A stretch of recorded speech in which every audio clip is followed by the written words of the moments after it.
Hello, Grade 7. Welcome to our Week 6 lessons in MAPE.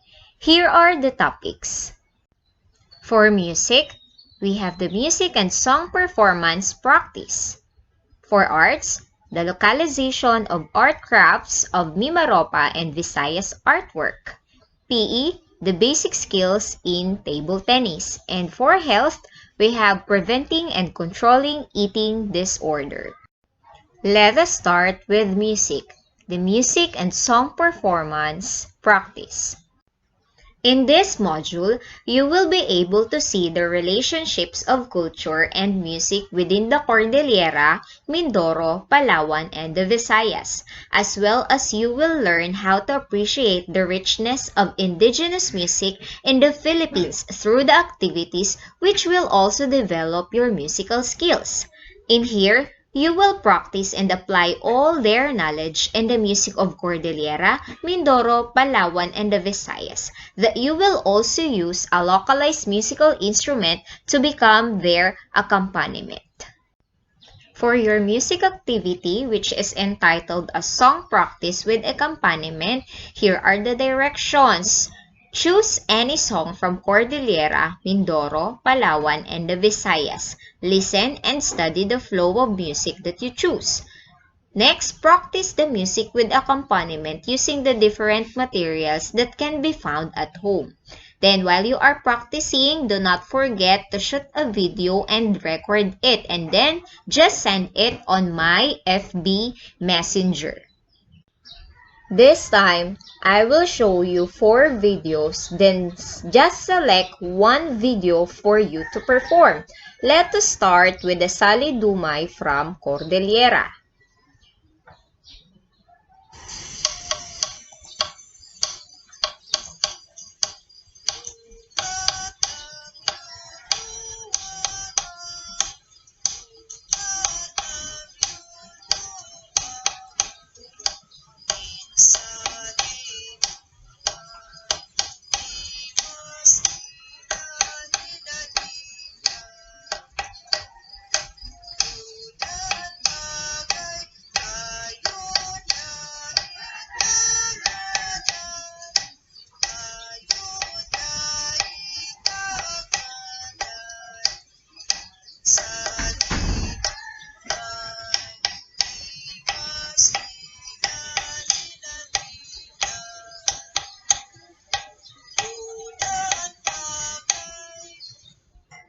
Alright, so that is the Sali Dumay from Cordillera.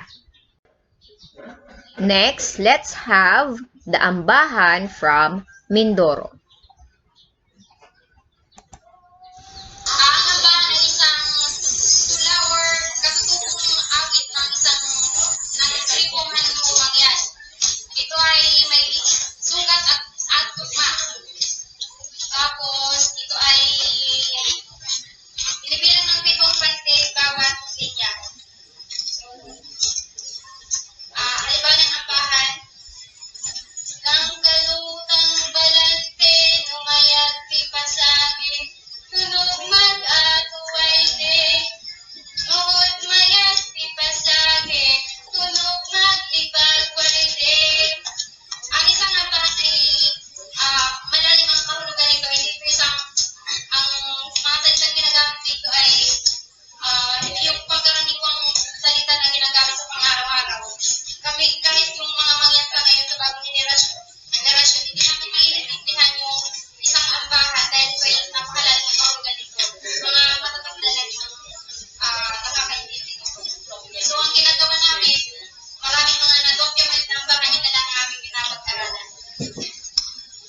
Ang kahulugan po ng inabahan ko ay kung maganda raw yung pagtutulak ng instrumentong yun, maganda raw yung magiging tunog.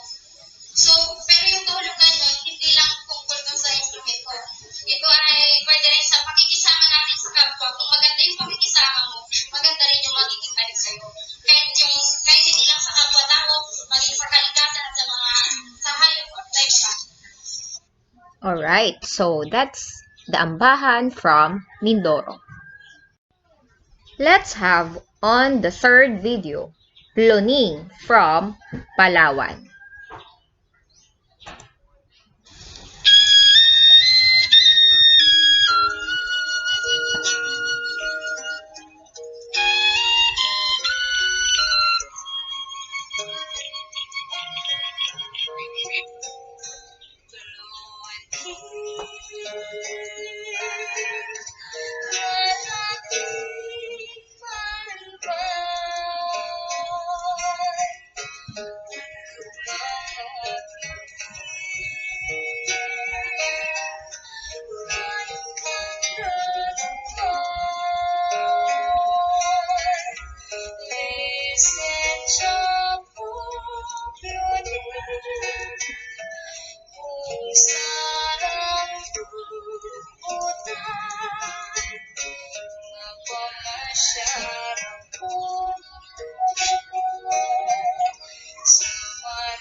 Alright, so that's Ploning from Palawan. And last, let's have this Visayan song, which is Dan Dan Soy.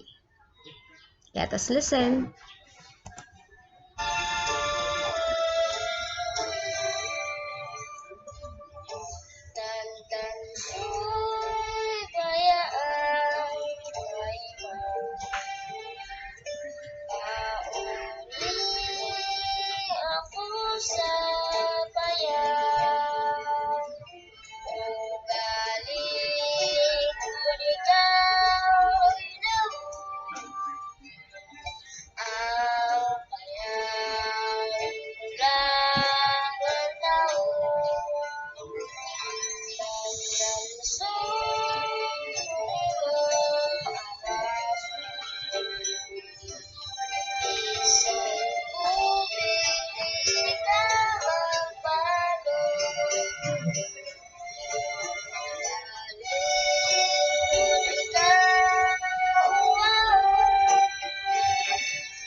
Alright, so let me remind you that on your music activity, you are just going to select one video from those 4 videos that I've presented to you.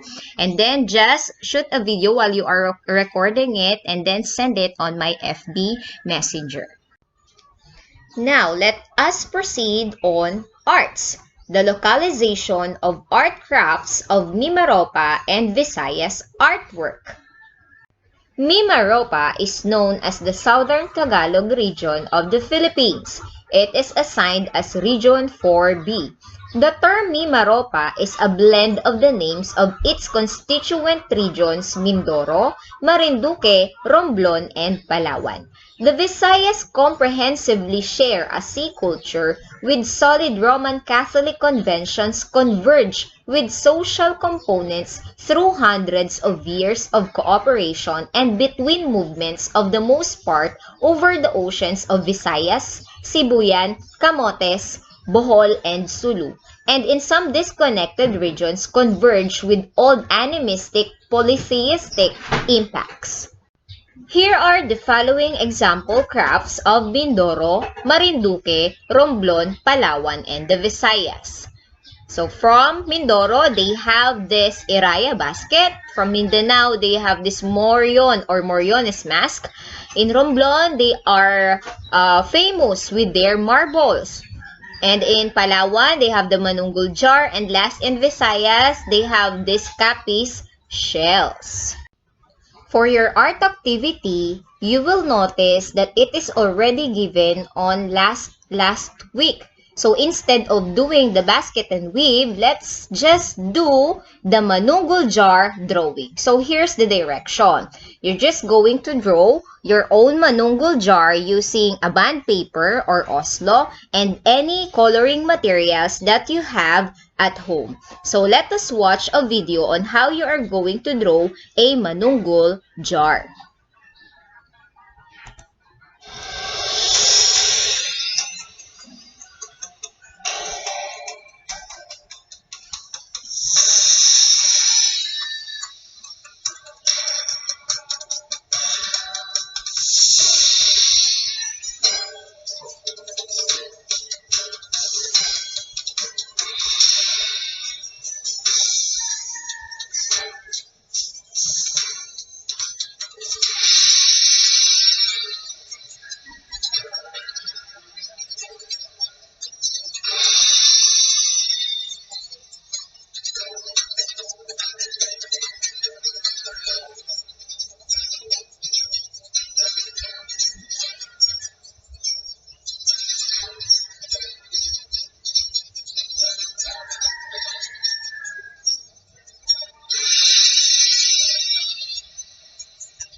Alright, so that's how you're going to draw a manunggul jar. But if you don't have this kind of coloring materials or that kind of oil pastel or acrylic pas, you can just use any other coloring materials. Just blend the colors on it for you to get the right color. Let's proceed on PE, the basic skills in table tennis. What are the other basic skills needed in table tennis? First one is the grip. Grip is the way how the player holds the racket. And there are 3 types of grip. First one is the pen hold. It resembles holding a pen. Here, the player's middle ring, little fingers are curled around the racket. Second is the handshake or the shake hand. As the name suggests, this type of grip resembles one shaking a hand. This hold is also called as Western grip, as many players of Europe and America use this style of holding a racket. And last, the similar. This grip is named after Danny Similar, as he was the one who used this technique. To have this kind of grip, one should place the thumb and index finger on either side of the racket, and the rest of the finger should be placed at the bottom part.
Now, let's have on the bat angles or racket angles. There are 3 types. First one is the neutral bat angle.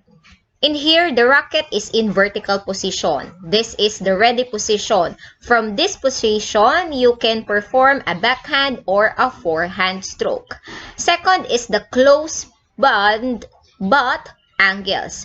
In here, when the striking surface is angled downwards, it is used to play top spin or block stroke. And last, the open butt angle, wherein when the striking surface is angled upwards, it is used to play backspin or push stroke. Next, the basic ball control in table tennis. Reasonable table tennis strokes rely on good ball control. To practice the ball control, you can follow the following steps. 1. Bouncing the ball on the forehand side of the racket, attempting to reach a uniform height. Second, repeat number 1 but using the backhand side of the racket. Third, bouncing the ball in each side of the racket. Fourth, repeating exercise 1, 2, and 3 but varying the height of the bounce. And last, repeating all the exercises but with added movement. It could be walking or jogging. And of course, the basic strokes in table tennis. First is the backhand push. To play this stroke, stand close to the table and take a stance facing the line of play. Strike the ball on the back bottom portion so that you can impart slight backspin. Next is the forehand push. Strike the back bottom part of the ball with a very light touch only. The ball should have a trace of backspin. Third, the backhand drive. The action is similar to that of throwing frisbee, striking the back part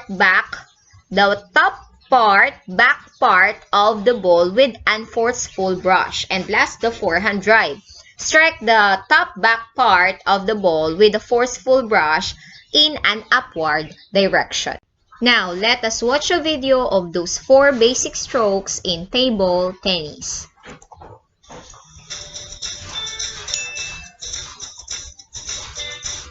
The forehand drive.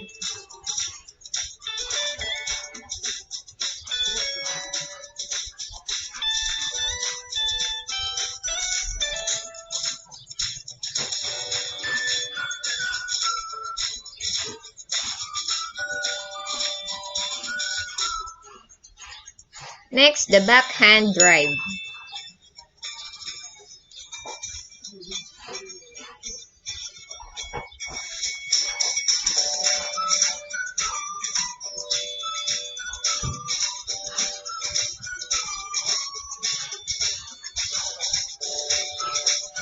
Third, the backhand push.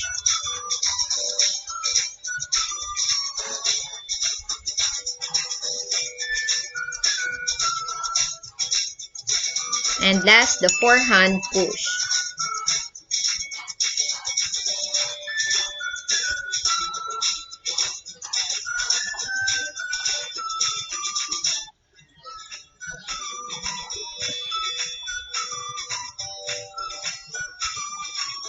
Alright, so those are the basic strikes in table tennis, or the basic strokes in.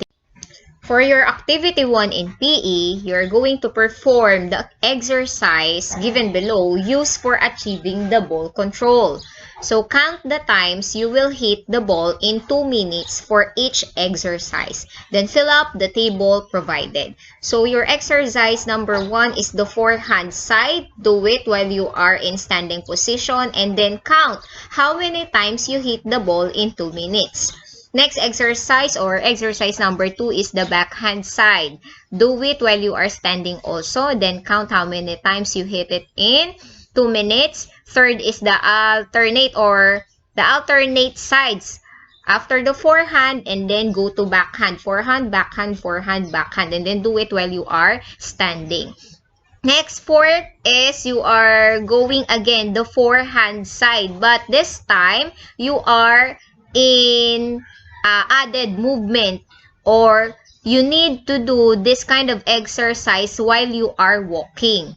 And then count again how many times you will hit the ball in 2 minutes. Then next to that is the backhand side while you are walking. And last is the alternate side, or the forehand, then backhand, forehand, backhand, forehand, backhand while you are walking. And then just write how the counts, or how many times that you hit the ball within 2 minutes. I will show you on this video on how to do the activity 1, the forehand and backhand while you are standing, and the forehand and backhand while you are walking. Let us watch on this video. Alright, so that is the forehand and the backhand while standing. Then this one is the alternate while you are walking. So as easy as that. For your activity 2 in PE, using the wall as your opponent, try to perform the basic strokes in table tennis. Count how many times you will successfully execute the strokes. Ask in 2 minutes. Then fill up the table below.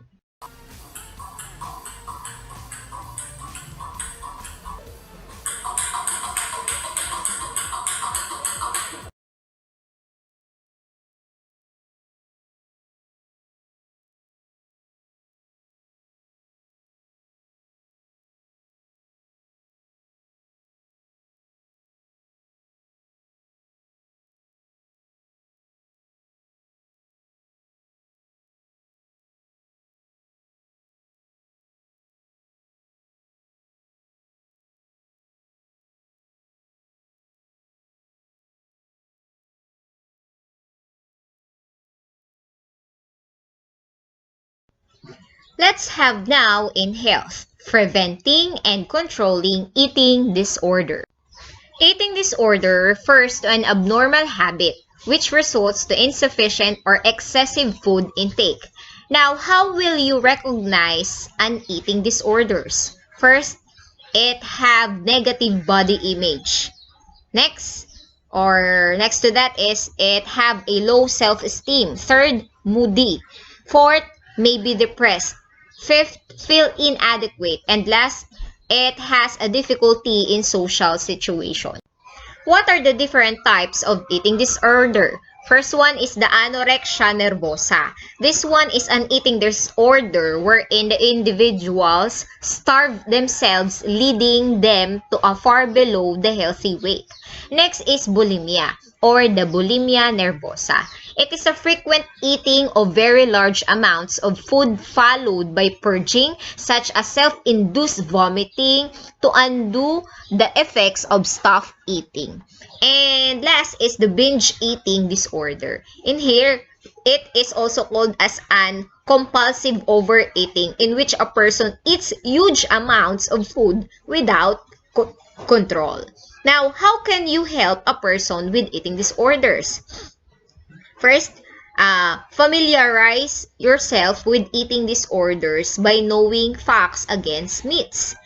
Next, be honest. Third, be caring but firm. Fourth, compliment. Give them compliments. Fifth, be a good role model. And last, people struggling with these eating disorders need a professional help. For your activity 1 in health, you're going to choose inside the box the words or phrases that describe below each eating disorder and then write your answer in the corresponding column. List down also the different consequences of each eating disorder. For example, the binge and purge. Where do you think it is under? Is it on anorexia nervosa, bulimia, or binge eating disorder? Just write your answer on the column. For your activity 2 in health, you are going to create a comic strip that shows the causes of eating disorder and how can we prevent it. Do your comic strip on the boxes provided below. So this one is an example of a comic strip about eating disorder. But do not forget that your story should be about the causes and how you're going to prevent the eating disorders. So that would be our topics for week 6. Thank you for listening. Please do not forget to hit the like and subscribe on my channel.